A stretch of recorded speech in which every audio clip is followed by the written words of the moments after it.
एक बार एक जवान लड़का गौतम बुद्ध के पास आता है और कहता है, बुद्ध, मेरे मन में इतने अश्लील विचार क्यों आते हैं? मेरे मन में अक्सर कामवासना के विचार चलते रहते हैं, जिनके बारे में सोच सोच कर मैं अपना बहुत सा समय और ऊर्जा बर्बाद कर देता हूँ, जिनकी वजह से शांत नहीं रह पाता हूँ और हमेशा ही विपरीत लिंग के प्रति आकर्षण महसूस करता हूँ। बुद्ध ने मुस्कुराते हुए कहा, क्या तुम्हें पता है काम वासना होती क्या है? लड़के ने कहा, बुद्ध, मुझे ये तो नहीं पता काम वासना का मतलब क्या है, लेकिन ये जो कुछ भी है बहुत बुरी है। बुद्ध ने कहा कि प्राकृतिक रूप से जो भी हमारे अंदर है उसकी कुछ न कुछ जरूरतें हैं। वासना एक प्रकार की भावना है जो हमें किसी न किसी चीज की कमी का एहसास करवाती है। फिर हम उस कमी की पूर्ति के लिए उस चीज की तरफ आकर्षित होना शुरू कर देते हैं। जैसे अगर किसी के पास धन की कमी है तो उसके अंदर धन के प्रति आकर्षण यानी धन की वासना उत्पन्न हो जाएगी।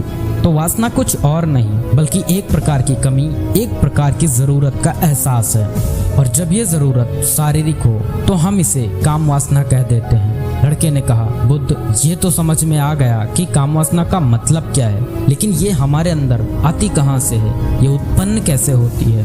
बुद्ध ने कहा, काम वासना कहीं से आती नहीं बल्कि ये प्राकृतिक रूप से हमारे अंदर ही मौजूद होती है, और इसका होना जरूरी भी है क्योंकि यही मानव जाति के विस्तार का आधार है। लड़के ने कहा, बुद्ध, जब काम वासना प्राकृतिक रूप से हमारे अंदर मौजूद है तब फिर लोग काम वासना को गलत क्यों बोलते हैं? बुद्ध ने कहा, ये एक बहुत बड़ी समस्या है कि लोगों ने काम वासना को गलत नजरिए से देखना शुरू कर दिया है, इसे दबाने की कोशिश करना शुरू कर दिया है। काम वासना का होना गलत नहीं है बल्कि काम वासना का बेलगाम होना गलत है। केवल उसी के बारे में हमेशा सोचना, केवल उसी के लिए जीना, केवल उसी को अपने जीवन का लक्ष्य बना लेना गलत है। बुद्ध ने उस लड़के से पूछा, तुम्हें क्या लगता है, क्या जानवरों में भी काम वासना होती है? लड़के ने कहा, हाँ बुद्ध, जरूर होती है, क्योंकि आखिर जानवरों को भी तो अपनी पीढ़ी आगे बढ़ानी है। बुद्ध ने कहा, फिर हम जानवरों की काम वासना को गलत क्यों नहीं कहते?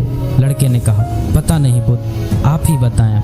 बुद्ध ने कहा, क्योंकि जानवर अपनी काम वासना का उपयोग सिर्फ संतति उत्पन्न करने के लिए करते हैं, उससे खुशी प्राप्त करने के लिए नहीं, और ना ही सुख भोगने के इरादे से, क्योंकि जानवरों को प्रकृति ने इतनी सोचने समझने की क्षमता ही नहीं दी कि वह अपनी काम वासना को अपने क्षणिक सुख का आधार बना सके, जबकि हम इंसान अपनी सोचने समझने की क्षमता का दुरुपयोग करके प्रकृति में पाई जाने वाली हर एक चीज का अपने सुख और आनंद करने का प्रयास करते हैं। हम इंसानों ने भी काम वासना के साथ यही किया है, इसे अपने आनंद और भोग का आधार बना लिया है। जिस भावना को प्रकृति ने मानव जाति का अस्तित्व बनाए रखने के लिए हमारे अंदर डाला था, उसे हमने जीवन का सर्वोपरि लक्ष्य बना रखा है, और इंसानी काम वासना का ये बेलगाम होना ही उसके दुखों का कारण है। लड़के ने कहा, ये काम वासना हावी होती क्यों है, इसके बेलगाम होने का कारण क्या है? बुद्ध ने कहा, काम वासना के बेलगाम होने के मुख्य 4 कारण हैं, जिसमें से पहला कारण है जीवन में किसी बड़े उद्देश्य का ना होना।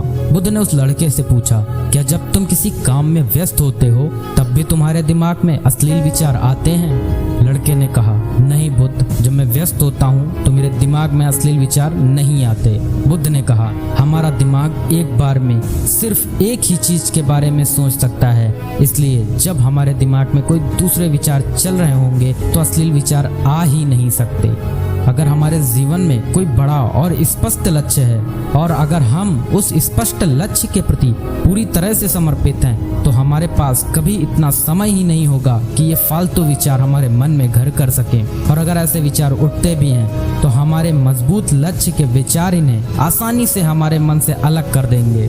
लेकिन समाज की असल समस्या यही है कि अधिकतर लोगों के पास उनका स्पष्ट लक्ष्य ही नहीं है। काम वासना के बेलगाम होने का दूसरा सबसे बड़ा कारण है समाज के द्वारा इसे गलत बताकर उसे दबाए जाने की कोशिश करना। लोगों के एक बड़े तबके ने कामुकता को हमेशा ही एक शक की नजर से देखा है, और इसका सबसे बड़ा कारण है हमने अपने प्रजनन अंगों को शरीर के बाकी अंगों की तरह स्वीकार्य नहीं किया, जबकि हमारे प्रजनन अंग भी हमारे शरीर का हिस्सा मात्र है, इससे अधिक कुछ भी नहीं। आगे बुद्ध ने कहा, इंसानों में कामुकता के हावी होने का तीसरा कारण है हमारा अपने विचारों के प्रति जागरूक न होना।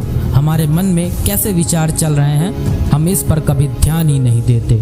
हम हमारे मन में उठने वाले विचारों के बारे में एक अनोखी बात यह है कि जब हम किसी एक चीज के बारे में विचार करते हैं तो हमारा मन उससे संबंधित और भी विचार हमारे सामने रखना शुरू कर देता है और फिर ऐसे ही हमारे मन में विचारों की एक श्रृंखला बन जाती है जिस पर हम उलझ कर रह जाते हैं। ठीक ऐसा ही होता है अश्लील विचारों के साथ। हमने एक बार किसी को देखकर अपने मन में एक अश्लील विचार पैदा किया, फिर हमारा मन अपने आप ही इन विचारों की श्रृंखला बना देता है जिनके बारे में सोच सोच कर हम अपनी बहुत सी ऊर्जा और समय बर्बाद कर देते हैं। इसलिए पूरी जागरूकता के साथ अपने अंदर उड़ने वाले विचारों पर ध्यान देना जरूरी है। बुद्ध ने कहा, अश्लील विचारों के हावी होने का चौथा कारण है बुरी सोच और अश्लील विचार वाले लोगों की संगति करना।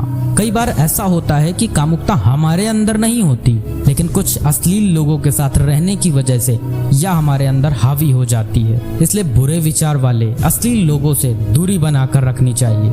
लड़के ने कहा, बुद्ध, ये तो समझ में आ गया कि कामुकता हावी कैसे होती है, लेकिन इसे हावी होने से रोका कैसे जा सकता है। बुद्ध ने कहा, सबसे पहले तो तुम ये समझो कि काम वासना की ऊर्जा को रोका नहीं जा सकता, इसे सिर्फ रूपांतरित किया जा सकता है। और इस ऊर्जा को रूपांतरित करने के दो तरीके हैं, पहला है प्रेम और दूसरा है ध्यान।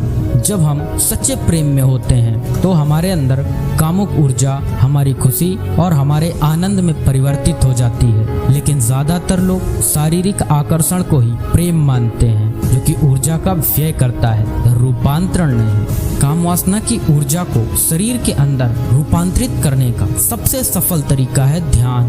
ध्यान के माध्यम से आप अपने अंदर स्थित आनंद के उस केंद्र में स्थापित हो जाते हैं जिसके सामने दुनिया का हर भोग विलास फीका लगने लगता है।